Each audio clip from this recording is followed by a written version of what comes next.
Jon Rahm allowed his frustrations to boil over at last weekend's LIV Golf event, with his reaction being caught on one of LIV Golf's hot mics. The whole thing set off a huge debate on social media, with many fans pointing out that this is exactly what Jon Rahm signed up for when he signed that groundbreaking $600 million deal to join LIV. But it does raise an even bigger question of just how far can LIV push its whole golf but louder format, and are guys like Jon Rahm valid in some of their frustration? And even more so, it spills right over into the PGA Tour as well, where this past weekend, many fans were accusing the tour of stealing right out of LIV's playbook and including some of these exact same broadcast elements, leaving us wondering, how far can you push the whole entertainment value of the product on both tours? So in a second, we're going to dig into exactly what happened, what was said, some of those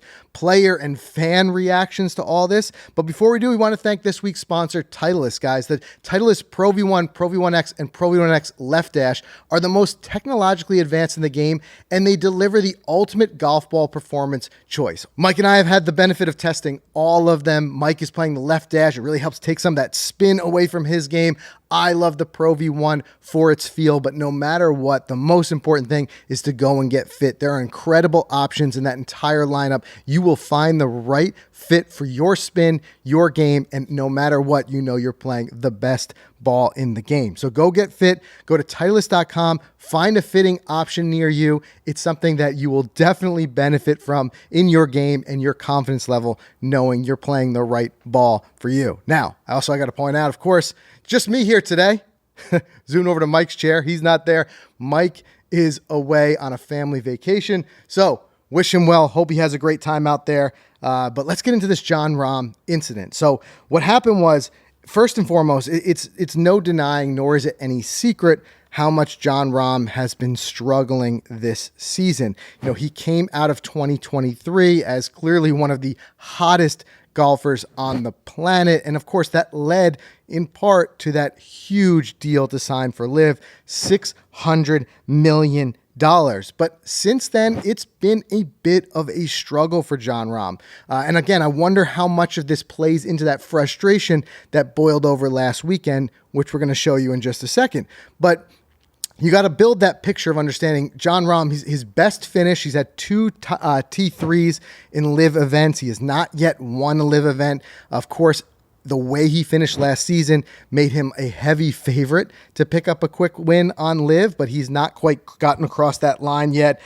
He also, as far as the majors go, it's been a really rough season for him. He finished tied for 43rd at the Masters. He, of course, missed the cut at the PGA Championship, and then frustratingly had to withdraw from the U.S. Open due to an injury. So it paints this picture of Jon Rahm clearly not being nearly in the place that he wants his game to be in right now, and how much of that weighs into this frustration that we're going to talk about in a second is definitely a factor that we need to consider. So getting into it, this was at the Nashville LIV tournament. Jon Rahm steps up to the tee on the 6th hole. It's a par 4. There's all water left, and he immediately puts his tee shot directly into the water. After doing so, he looks up, and this clip is all over social media, so I'm sure you've seen it by now, but he looks up and he spots the drone that's above his head, and what he says is, "In tournament, it's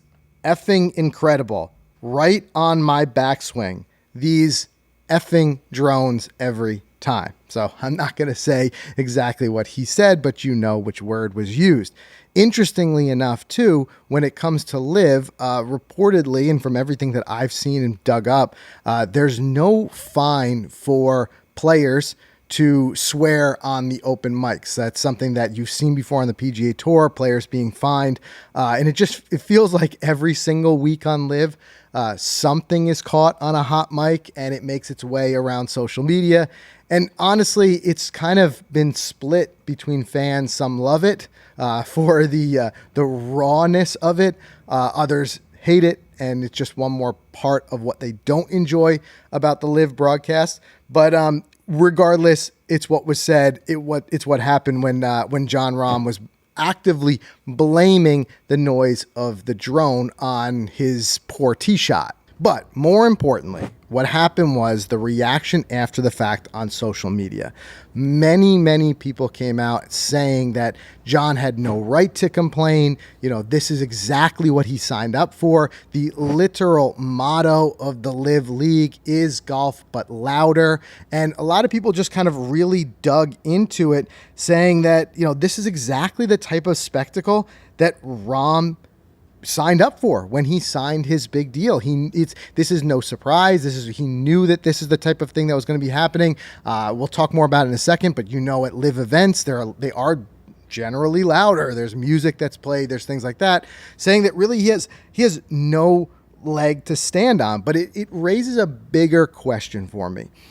It's just how far, whether this be on the PGA Tour, which we're going to talk about some of the broadcast was allegedly stolen, broadcast variability and stuff like that on the PGA Tour side. But it makes me wonder, where is that limit, if there is one? How much of this actually needs to be added? And we've talked before about broadcast golf. The golf that we watch on TV is an entertainment product. Those guys are out there getting paid to entertain viewers, whether that be viewers who are live there at the event, ticketed at the event, or whether this is watching at home on the broadcast. So the reason for the drone was because of a drone shot, broadcast visuals, as well as these drone tracers, which we're going to talk about more in a second. And it's really an effort by LIV to create a very visually entertaining and cutting edge in a lot of ways product. But where is the line? And is there one? And I want you guys to weigh in the comments and let me know. Do you feel like it is the responsibility of the leagues to continue to innovate and push the limits and create new ways to watch and enjoy the game? And that can be on the broadcast. That can be even in-app, where now all the leagues and the tournaments are starting to roll out their own apps with different views, live views, replays, overlaid statistics. How much of that is something that is needed? And where is the balancing act where it starts to become a distraction to the players? And if it is a distraction for the players, full well knowing how much they are getting paid, especially on the LIV side, because they're getting paid to be there, how much of that is something that they just need to learn a new way to live with it? And it makes me wonder, where are we headed when it comes to broadcast and just in golf in general? I was recently on a golf trip this past weekend, and after we finished up on 18, there was these chairs where you could sit and hang out and just rest a bit. And we were sitting there watching a couple of the groups come in, and I noticed far more than what I've seen in the past of golfers with portable Bluetooth speakers playing music out there. And music has been kind of a point of contention on LIV as well. I as part of that same trip, I was talking just generally to some other guys who were there on golf trips, just chatting about golf. And one thing that came up was LIV, and a lot of them had attended LIV events. And in that particularly small sample set, they were all put off a bit by the music. They said it was just a little bit relentless to have that music playing the entire time. But it makes me wonder, again, is that something that's needed? Is that the direction that the game is headed? And it's becoming more of a commonplace among casual golfers. So will we also see that becoming more common in broadcast and live events? So weigh in again in the comments. Let us know if you're at, whether it be right now, that's not present at a PGA Tour event. It may be in the future, who knows? But at a LIV event, if you're there to watch, do you like the backdrop of having music playing on the grounds? And more so, does the golf itself need it? Is it something that adds to the experience, or does it not? And again, that boundary coming back to with a guy like Jon Rahm, where in order to accomplish certain things like the drone tracers, the drones need to be there. And I want to go back to one thing that Jon said that I thought was an important part of his swear-laden quote. Was he started off by saying, in tournament. Like he was challenging the fact that this was not that they were shooting a promo. This is not that they were shooting a LIV commercial. He's saying actively in a tournament, you have this massive, or what he put off as a massive distraction of having a drone hovering somewhere in his backswing. So again, nuanced. Is there place for this? But it's just not something to be done in tournament. And then going even further to our, I know we think of this as an entertainment product, but our more revered, if you want to put it that way, events, the Masters, some of the majors, the Open Championship. Do you think there's a line drawn where it's okay for your week in, week out LIV or PGA Tour events or signature events, whatever it may be, but once you get to the majors, shut it down? It's not a time for all of that chaos going on. It's a good question. Or will we see this slowly start to leak into our majors? So Jon, again, clearly frustrated, but again, you got to weigh in what we mentioned earlier. How much of that frustration is frustration he's had building up with his not quite accomplishing what he's want to so far this season? How much of it is possibly some sort of regret that he may be feeling that he joined a league that allows that? Is a lot to see and watch it play out. But speaking of leagues allowing it, I want to get into as well this accusation. And it's so funny that the timing of this, because it relates to the exact same thing on the PGA Tour. So let's get into that in just a second. I'll pause there and do a quick word from our sponsor. So if you're just listening, you can't see this, but if you're watching on YouTube, I wanted to pull out and show you guys the brand new FootJoy Pro SLX golf shoes, specifically this great X-Wing technology. We were first exposed to this earlier in the year when they launched it at the PGA show. I wanted to get on my feet and try it. And we've talked so much about really your footwear being an additional performance piece of equipment when you're out there. And this is a shoe where you really feel it. It's so great. It's this particular one is made out of carbon fiber. And as you use this in your ground forces, it actually expands, helps you grip the ground. So it's got the Stratofoam in it. Super, super comfortable if you're walking a lot. We just played, a multiple round walking day the other day, and just having these on the feet, it just really saves a lot of your energy, and it just less pain in the feet wearing these. But more so, like I said, the traction that you get out of these, especially from a spikeless shoe. If you're just looking for like a great shoe this summer that has that perfect blend of comfort and performance, you definitely have to check out the FootJoy Pro SLX. So go to FootJoy.com, check these out, tell them we sent you. You're not going to regret it. These shoes have been fantastic for us so far this season. All right, so interestingly enough, drones were also one of the big stories coming out of the PGA Tour event this past weekend. So we had a signature event at TPC River Highlands, Scotty Scheffler with another win. This guy's just incredible. And it's a fun tournament to watch. It's a very much a counter to the struggle that we saw at Pinehurst, where this becomes a birdie fest. But even at these, incredibly low scores, it's still very entertaining. It still came down to a playoff. And it's a sidebar. I've said this before. I think there's a spot for both of these style tournaments in the lineup. I think you can have your absolute birdie fest and you can have your grind sessions. The reality is all the guys are playing on the same course. So there's almost arguably equal pressure playing in a birdie fest and having to go 22 under just to be in the conversation and be at the top of that leaderboard, as there is at these courses where they're struggling to break par. But that aside, what it was we were, in the broadcast on Sunday. I remember watching this live, and they've got the drone tracer technology. So similar to what we had at LIV, the drone's up in the air. It's broadcasting a live feed, but even more importantly, they're able to overlay the drone and they're able to overlay the tracer and some of the ball flight data. And what it creates is a very stunning and visually informative graphic, and you're able to see this. But where the debate came in was, as one of these was rolling, the announcer said, "Well, that's a first there. That is a moving drone with tracer. Never been done before on TV."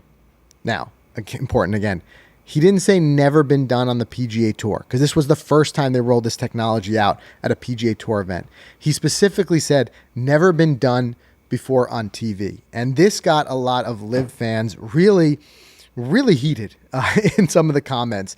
And it's largely because they felt it was taken either one of two ways.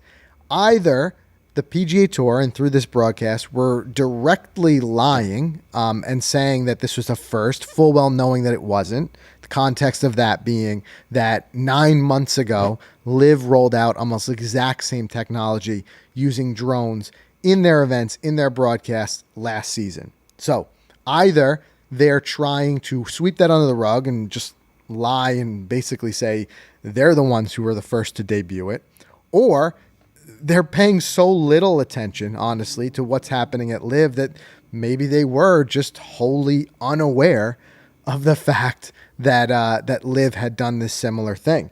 So it does make me wonder which of those two is it. So weigh in the comments and let me know what you think. Is it that the PGA Tour is oblivious to what's going on, or is the PGA Tour watching some of, as LIV does, push the envelope a little bit, right? Because the drones, just all what we were talking about, no matter what, it's not without a bit of controversy, and we saw that with Jon Rahm and it boiling over. But is the PGA Tour watching what LIV's doing and then basically using that to innovate and bring some new components to their own broadcasts on their side and possibly try to push that off on their own? And that's exactly what a lot of people were alleging. So regardless, whichever direction it was, fans were upset about it. But what it proves to me is this was a signature event. This wasn't an alternate event or an event where maybe it's lower viewership and they figured that was a good place to test it.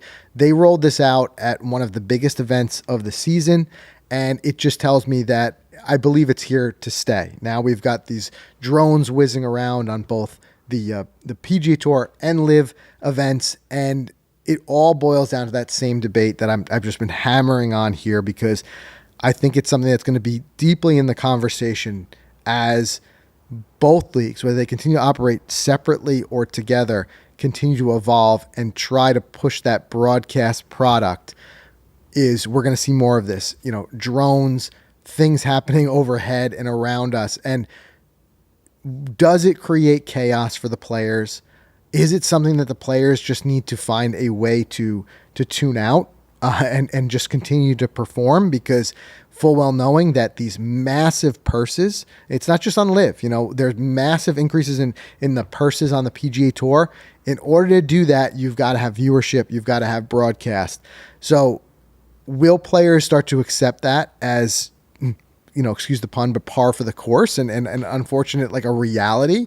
And likewise, from a viewership standpoint, is this something that makes the product better, or are both leagues trying a bit too hard?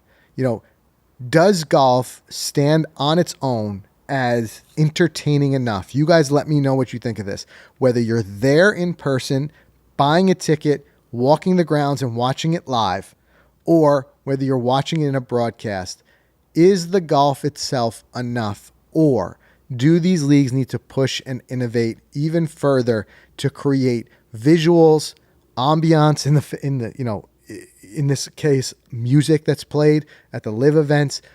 Is that something that's required in order to continue the entertainment value and the draw? It's an interesting debate, and Jon Rahm's frustrations boiling over is just, I think, the tip of the iceberg with it.